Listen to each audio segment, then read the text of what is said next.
Regresamos con esta conversación sin filtro con la ministra Lucrecia Hernández Mac. Vamos directamente con los mensajes que hoy son preguntas de los seguidores de redes sociales.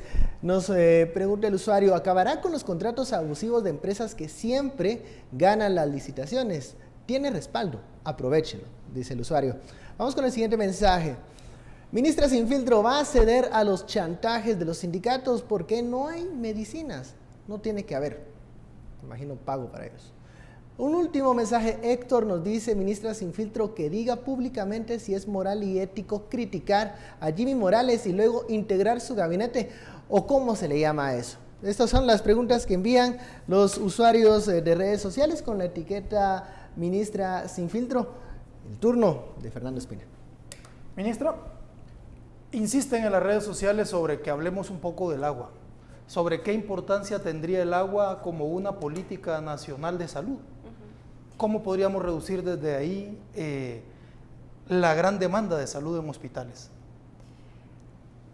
Algo que ha ocurrido en el Ministerio de Salud es que se ha hecho mucho énfasis en educación, ¿verdad? En venir y decirle a la gente en consejería, lávese las manos, hierva el agua, clore el agua, etcétera, y sin embargo no ha habido un verdadero sacudimiento en aspectos determinantes como por ejemplo agua y saneamiento, que son clave. Aquí lo que hay que reconocer y entender es que al ministerio le corresponde la vigilancia del agua, o sea, somos los responsables de ver si el agua es segura o no es segura, pero es en donde uno tiene que hacer un llamado a las municipalidades a que ellas son las responsables de proveer, de suministrar esa agua segura y de suministrar también el servicio de alcantarillado y de manejo de aguas residuales, de basuras, etc. Y aquí lo que le corresponde es que la población le demande a sus municipalidades que respondan en ese sentido, y en el caso del ministerio, en el momento en que las municipalidades no cumplan, pues llevarlo, si es necesario, a los ámbitos penales, en el caso de... Le voy a dar un chivo, hay un delito que se llama incumplimiento de deberes. Exacto. Ahora, respecto a una de las preguntas... A los comentarios de los usuarios. Yo creo que sí, yo he sido crítica, tengo tweets, y cuando en algún momento me dijeron, o sea, cuando se planteó que yo asumiera la cartera de salud, mucha gente me dijo, cerrá tu tweet, cerrá tu Facebook, borra tus posts en donde tú has sido crítica de autoridades. Sin embargo, yo siento que se vale. O sea, yo he sido una ciudadana antes de ser ministra, dejaré de ser ministra y seguiré siendo ciudadana, y sí quiero como reivindicar los derechos que tenemos la población de hacer críticas a autoridades, a gobernantes, a partidos, a figuras públicas, a funcionarios, incluyéndome a mí, ahora que a mí me toca estar, digamos, en esta posición. En el caso del presidente, yo creo que él ha demostrado una madurez política en la medida en que, o sea, si un gobernante no puede reconocer la calidad ciudadana de alguien de ser crítico, ¿de qué estamos hablando? Y en este caso yo creo que el presidente ha tenido esa madurez, ha reconocido en mi persona y en el equipo la capacidad de sacar adelante las cosas, de querer hacer un cambio, de no tener conflictos de interés, de reunir unas competencias, y a mí me parece que nosotros hemos podido reconocer la oportunidad de hacer algo desde lo interno, desde el ministerio. Por puro interés periodístico, ¿va a seguir tuiteando, ministra? ¿Va a seguir comunicándose de esa manera con la población, con esa reacción tan inmediata que permiten las redes sociales? Sí, la idea es, digamos, no es lo mismo, yo todavía tengo como que ir adaptándome, como encontrar mi voz como en la función pública y el trabajo, digamos, o la diferencia entre ser una ciudadana tuitera a ser una ministra que tiene una cuenta de Twitter. Todavía tengo que ver qué pasa con eso. Pero sí, obviamente las redes sociales son un mecanismo de comunicación. Yo insisto mucho en que el tema de salud tiene que ser parte de la agenda ciudadana, y si el Twitter o el Facebook permiten tener ese acercamiento y esa articulación institucional con la ciudadanía, se debe utilizar. Ahora, respecto a las críticas que yo hacía, digamos, antes de asumir el Ministerio de Salud, pues me parece que ahorita se definen nuevos canales de comunicación dentro del gobierno que tendré que utilizar, ¿no? Philip, regresando un poco en toda esta discusión más relacionada con el modelo del sistema, hablemos del programa de extensión de cobertura, que durante muchos años fue la respuesta institucional pues, a la falta de presencia efectiva de los servicios de salud. El programa de extensión de cobertura, por un lado, ha generado críticas porque se convirtió en un foco de corrupción. Hubo un esfuerzo en el 2012 por reconvertirlo y redireccionarlo más hacia el Pacto Hambre Cero y que los centros de convergencia se convirtieran en unidades permanentes de atención. ¿Dónde cabe dentro de sus planes el PEC? ¿Es parte del proceso o cómo se va a manejar el programa? Desde mi criterio salubrista, el programa de extensión de cobertura que se inicia en 1997 debería haber sido planteado como un programa temporal. O sea, se contrataban o se celebraban convenios con ONGs para dar un paquete básico de atención mientras se fortalecía la red de servicios regular, los puestos de salud que tienen infraestructura formal y a donde se puede atender la demanda de forma permanente y no solamente una vez al mes, como hacían las organizaciones no gubernamentales dentro del PEC. El problema con el programa de extensión de cobertura, bueno, mejor dicho, hay por lo menos dos problemas con el programa de extensión de cobertura. Por un lado, la corrupción, o sea, ese deterioro que hubo en donde se entendía que habían diputados incluso que creaban las organizaciones no gubernamentales para ser prestadoras de servicios. Entonces no era solamente un problema de supervisión, sino realmente de un mecanismo para acceder a fondos públicos, ¿verdad?, de manera anómala.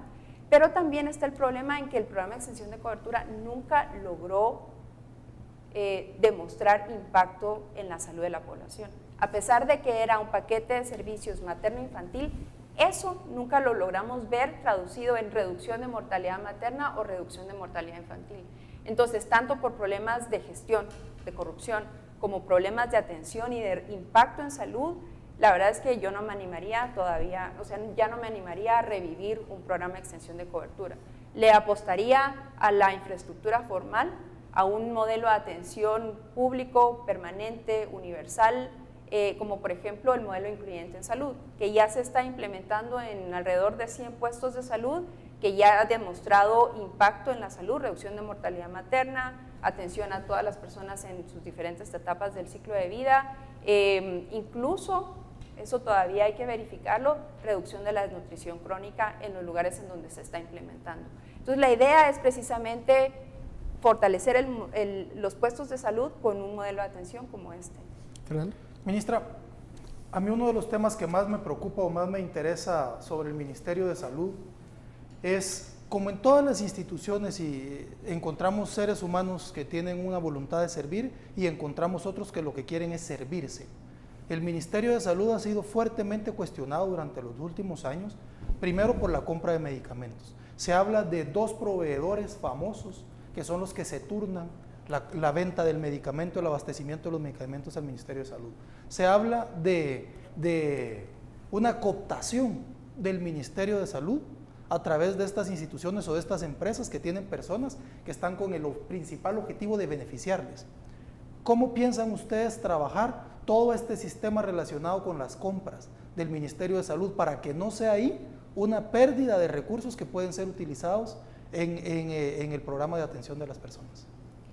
Sí, y nosotros en el equipo todavía nos atrevemos a decir que mucho del negocio no está solamente en las licitaciones, sino que también puede estar en las compras directas. No solamente para las grandes empresas, sino también para empresas más pequeñas. Entonces, pensamos que los focos de corrupción están en diferentes niveles y en diferentes ámbitos. Desde, licitaciones grandes en donde hay alguien que se favorece a partir de, de la definición de las bases, hasta el robo hormiga, ya en los de medicamento.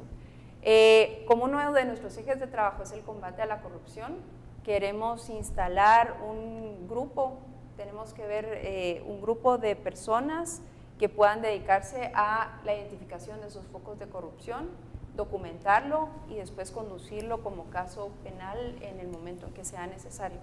Por ahí vamos a empezar y de ahí pues hay que ir revisando esos procesos de compras, identificando gentes de confianza, ¿verdad? Transparentes, y por supuesto lo que se necesita también para otros espacios en donde se da la corrupción es mucha auditoría social. Ministra, usted habla mucho de garantizar la gratuidad de los servicios de salud. Aquí se ha hablado en este foro de las dificultades financieras para lograr eso. Incluso algunos plantean alternativas de buscar o pagar una parte de estos servicios. ¿Cuál es su postura respecto a la gratuidad? Cuando hablamos de gratuidad se refiere a que en el punto de entrega del servicio no haya necesidad de hacer algún pago. ¿Por qué? Porque eso genera una barrera económica. Entonces, aun cuando la gente esté cubierta, no tiene acceso, porque implicaría, y más en un país en donde más de la mitad está en la pobreza. Lo que hay que hacer es fortalecer precisamente el financiamiento para el Ministerio de Salud a través de un presupuesto público, ¿verdad? Hemos visto que la mancomunación, y eso es una cuestión así básica de economía de la salud, el mejor financiamiento, el más eficiente y el más equitativo es a partir de la mancomunación de fondos en un presupuesto público con un esquema fiscal progresivo o en un seguro social. Entonces, la apuesta es a un mayor financiamiento público a través de presupuesto. Bueno, se nos ha terminado el tiempo, se nos fue muy rápido. Ministra, se lo advertimos al inicio de esta conversación. Muchísimas gracias, Fernando, Philip, por acompañarnos esta noche. A usted, ministra, muchísimas gracias. Le deseamos la mejor de las gestiones al frente de una cartera muy compleja, lo sabemos. Y ya sabe, este espacio está para poder conversar de la gratuidad, del modelo de atención, de las compras, incluso de los acercamientos con los sindicatos.